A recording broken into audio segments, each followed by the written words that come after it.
Hi, my name's Hayden Martin, and this right here is a map of the rate of high-income households in the United States. This map only shows the 48 countries in the continental U.S. We got the data for this map from the U.S. Census.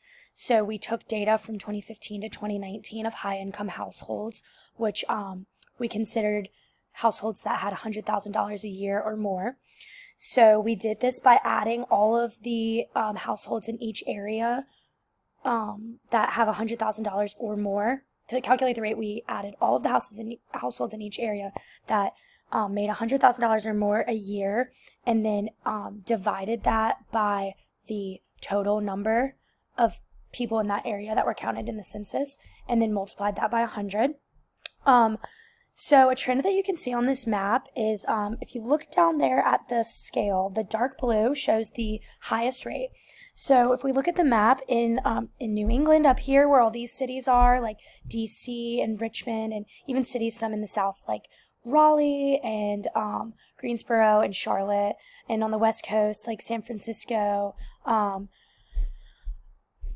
Seattle, Portland, all of the biggest metro areas have the highest concentration of that dark blue.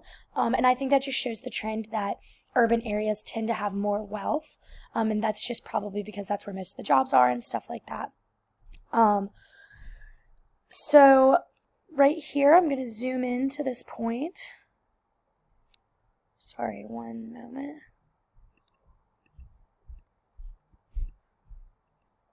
So it'll just take a second to buffer. So if we zoom in right here, you can see that this point is in the light green, which when we zoom back out to the scale, that is 13 to 25% of people in that area where that 0.1% on the class is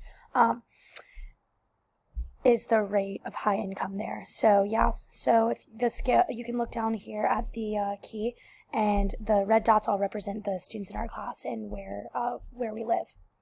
Yeah, so that's all. Thank you.